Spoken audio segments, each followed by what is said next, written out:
கல்யாணத்துக்கு முன்னால உனக்கு ஒரு கண்டம் இருக்குன்னு ஜோசியர் ஐயர் சாமி சொன்னாரு. அது சரியா போயிடுச்சு.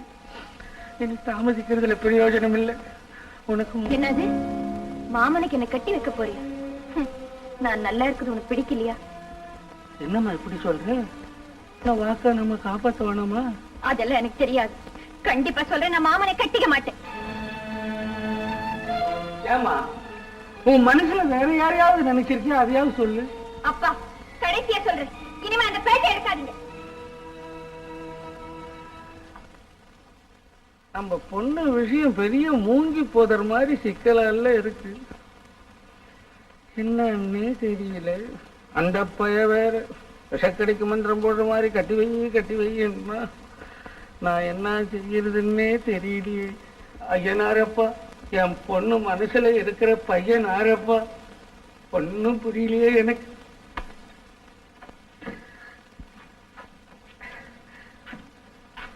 கல்யாணமே வேணான்னே சொல்றாரு. நான் என்ன செய்வேன்?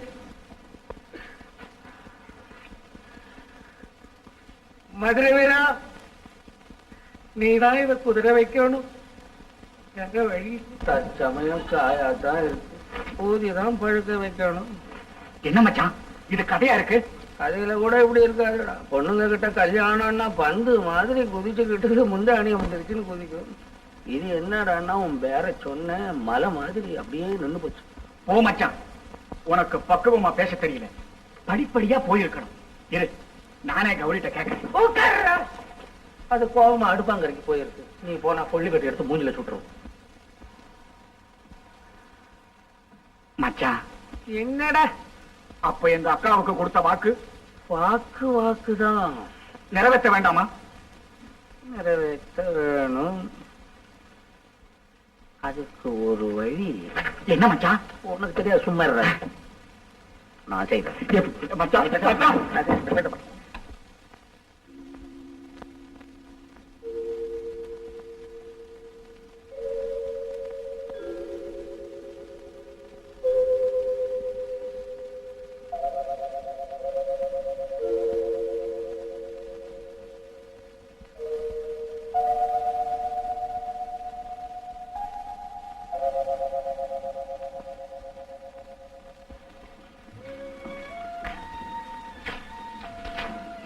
யாரு வக்கீல் ஐயாவா? ஏன் இங்க உட்கார்ந்துருக்கீங்க? மனசு சரியில்லை, அவ்வளவுதான். அதுதான் நான் மனசு சரியில்லை உங்ககிட்ட வரலான்னு வந்தா நீங்க மனசு சரியில்லைன்றீங்க. நான் எங்க போய் சொல்றது? பரவாயில்ல, ஒரு நோயாளி கிட்ட இன்னொரு நோயாளி தன் துன்பத்தை சொல்றதுனால 2 பேர் மனசுக்கு நிம்மதி ஏற்படும். சும்மா சொல்லுங்க. வேற ஒண்ணும் இல்லைங்க, எனக்கு ஒரு பொண்ணு இருக்கு. அது என் சம்சாரம் தம்பிக்கே கட்டி வச்சிடணும்னு சொல்லிட்டு செத்து போச்சு. அது வாக்க நான் காப்பாற்றணும். பொண்ணு மாட்டேன்னுது. நீங்க வந்து கொஞ்சம் பஞ்சாயத்து பண்ணான்னு இல்லை. நீங்க என் மேல வச்சிருக்கிற அன்புக்கு ரொம்ப நன்றிங்க. ஆனா இது உங்க குடும்ப விஷயம். நான் வந்து தலையிடுறது அவ்வளவு நல்லா இருக்காது. அப்படி சொல்லக்கூடாதுங்க. உங்க உபதேசம் கேட்டா திருடம் கூட தியாகி ஆயிடுவான், முரடம் கூட சாந்தமாயிடும். உங்க இஷ்டப்படி ஆகட்டும். ரொம்ப நன்றிங்க. நீங்க என்னமோ துன்பம்னீங்களே, அதை நான் தெரிஞ்சுக்கலாமா? ஐயா, இன்பம் இருக்கே அது மனசுல தேங்கி நிக்கணும். ஆனா துன்பம் அப்படி இல்லை, பல கிளைகளா பிரிஞ்சு ஓடணும். அப்பதான் மனசுக்கு ஆறுதல் கிடைக்கும். வாங்க, போகும்போது பேசிட்டு போ. இதான் நம்ம வீடு.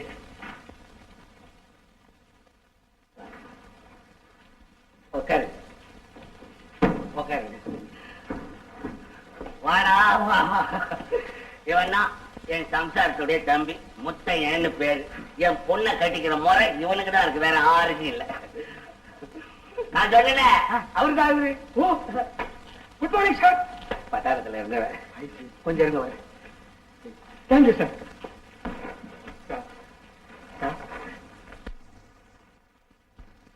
அம்மா, அன்னைக்கு கோர்ட்ல என்ன காப்பாத்தினாரு ஒரு வக்கீல், அவர் வந்திருக்காரு. கொஞ்சம் மோர் கொண்டா.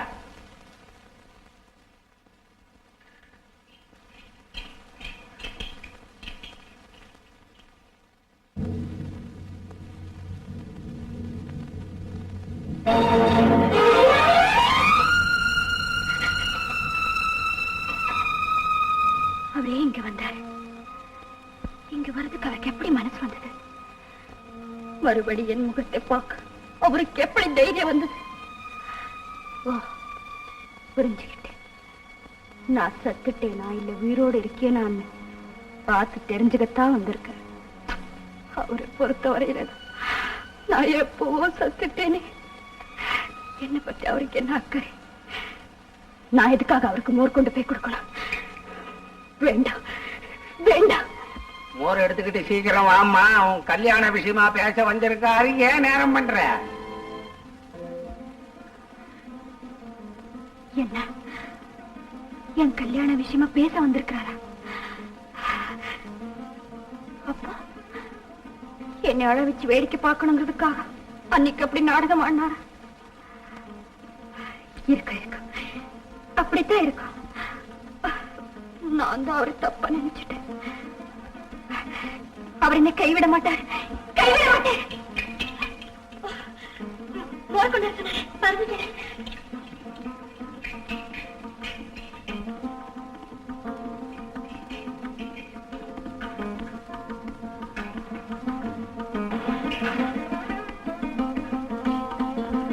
என்னால உங்களுக்கு ரொம்ப சிரமம்.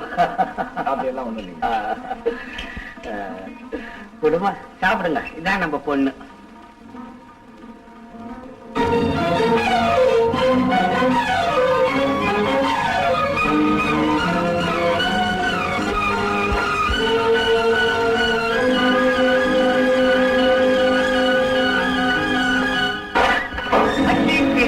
உட்காருங்க, பரவாயில்ல. வேற மோர் சாப்பிடுங்க.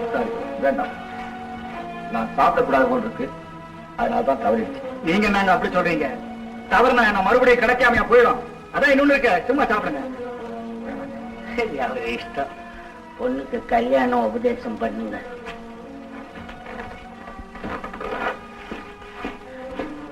வந்து வந்து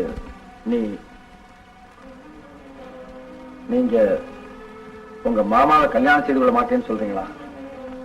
அப்படி சொல்லக்கூடாது. இதை சொல்லத்தான் இங்க வந்தீங்களா? ஆமா, அதுக்காகத்தான் வந்தேன். அப்பா சொல்ற மாதிரி மாமாவை கல்யாணம் செய்து கொள்ள வேண்டியதான் முறை. ஏன்னா உங்க அம்மா சாகும்போது நிறுத்துங்க. நான் யாரை கட்டிக்கணும், யாரோட வாழ்க்கை நடத்தணும்னு எனக்கு நல்லா தெரியும். நீங்க வந்து சொல்ல வேண்டிய அவசியம் இல்லை. எல்லாம் உன் நன்மைக்கு சொல்றாங்க, அவர்கிட்ட போய் புச்சுக்கணும் கோச்சிக்கிட்டே. அப்பா, என் நன்மைக்காக இன்னொருத்தர் சொல்ல வேண்டிய அவசியம் இல்லை. இது நம்ம குடும்ப விஷயம். இதுல தலையிடுறதுக்கு இவர் யார்? இவருக்கு எனக்கு என்ன சம்பந்தம்? இவரை பாத்துருங்க. ஐயா ஐயா ஐயா ஐயா, அது பச்சை குழந்தை தெரியாம சிலர்ச்சி உட்காருங்க. நான் தான் தெரியாம வந்துட்டேன், என்ன மன்னிச்சிருங்க. கௌரி, உன்னைய நேரா கேட்கிறேன், நம்ம கல்யாண விஷயத்தை பத்தி பின்ன என்ன சொல்றோம்? மாமா, நான் உன்னை கட்டிக்க மாட்டேன். போயிடு, இங்க இருந்து போயிடு. ரொம்ப வாரி அதிகமா போச்சு. வர வர உனக்கு ஒரு பெரிய மனுஷன் வக்கீல் பஞ்சாயத்துக்கு வந்திருக்காரு, அவன் அவமானப்படுத்தி அனுப்பிச்சுட்டு அவன் கட்டிக்க போற போயிடு போயிடுனா எங்க போவான்? யாரை கட்டிக்குவான்? என்னைய கட்டிக்குவான்? போகல.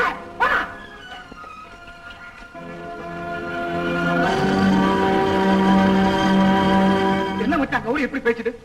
பஞ்சாயத்து வந்த வக்கீலும் போயிட்டாரு. வக்கீல் பஞ்சாயத்துக்கு தான் வந்தாரு. அவரு கதை பெரிய கவலைக்கு இடமா இருக்கு. என்ன கவலை? என்ன கவலை? என்ன ஏதோ ஒரு பெண்ணை காதலிச்சிருப்பார் போல இருக்கு. ஆனா வீட்லயே ஒரு முறை பொண்ணு இருக்கு, அவரை கட்டிக்கிறதுக்குன்னு.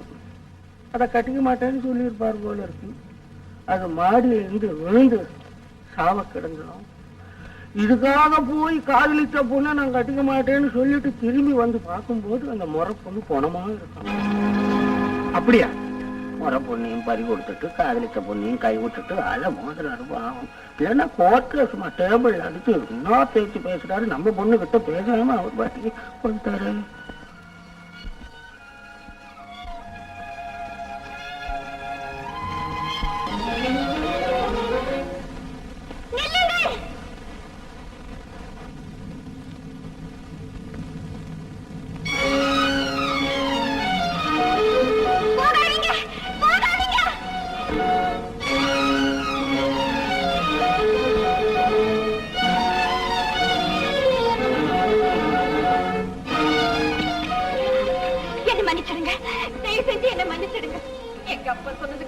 எனக்கு விஷயமே தெரிஞ்சது. என்னை கைவிட்டுட்டு இன்னொருத்தைய கட்டிக்க போறதும் இல்லாம எனக்கு இஷ்டமில்லாத ஒருத்தனை கட்டிக்க சொல்ல வந்துட்டாரேன்னு அந்த ஆத்திரத்துல மனசுல இருந்த துன்பத்தை எல்லாம் கொட்டி உங்க மனசு புண்ணாகும்படியா பேசிட்டேன். அந்த தவறுக்காக எனக்கு ஏதாவது தண்டனை கொடுத்தா தான் நிம்மதி அடையும். எனக்கு இப்பவே தண்டனையை கொடுங்க, தண்டனையை கொடுங்க.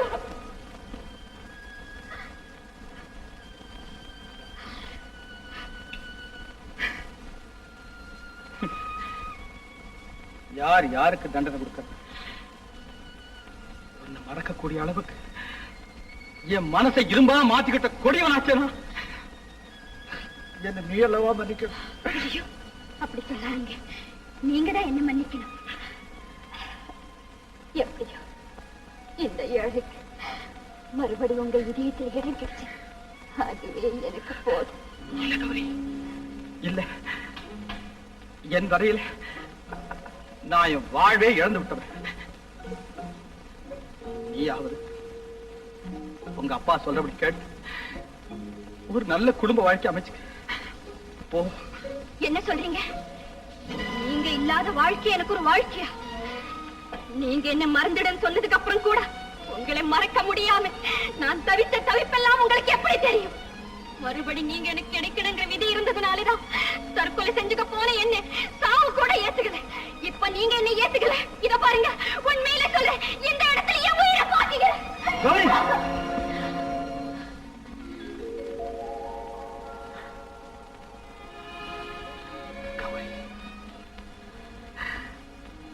உன் அன்புக்கு இவ்வளவு வலிமை உண்டுன்னு நான் நினைக்கவே இல்லை கௌரி. உன் வாஞ்சைக்கு முன்னால என் வைராக்கியம் தோத்துருச்சு.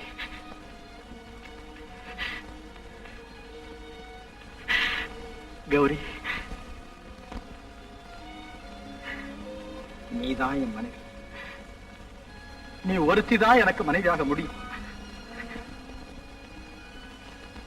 பேசவும் வேணுமா? பேசத்தான் வேணும்.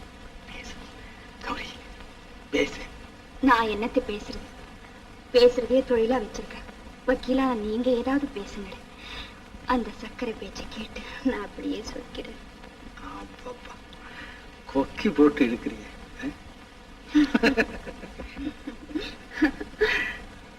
எப்படியோ இலை உதிர்காலம் போய் வசந்த காலம் வந்துருச்சு. வாடி போயிருந்த என் அழகு மலர் தோட்டம் இப்ப பூத்து குலுங்குது. அது எங்க பூத்து குலுங்குது? இங்கதான். அப்பா, இப்போ என் மனசு எப்படி இருக்கு தெரியுமா? எப்படி இருக்கு?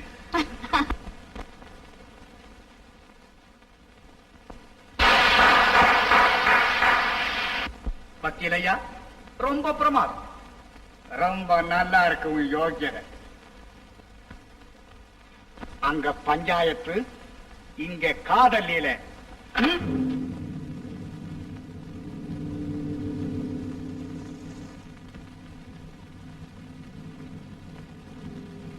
இன்னொருத்தனுக்கு மனைவியாக போற பொண்ணோட கூத்தடிக்கிறதா நீதி இல்லை. உங்க சட்ட புத்தகத்துல சொல்லி இருக்கா?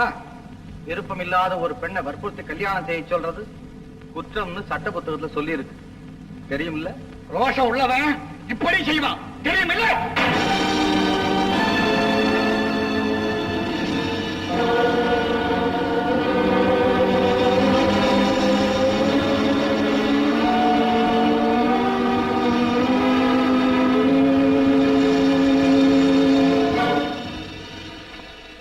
முத்தையா, கௌரியோ உன்னை விரும்பல. அதனால உன் வாழ்க்கைக்கு வேற துணையை தேடிக்க. வீணா நம்ம 2 பேரும் சண்டை போடுறதுல அர்த்தமே இல்லை. போ முத்தையா, போ.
உங்களை பாத்துக்கிறேன்.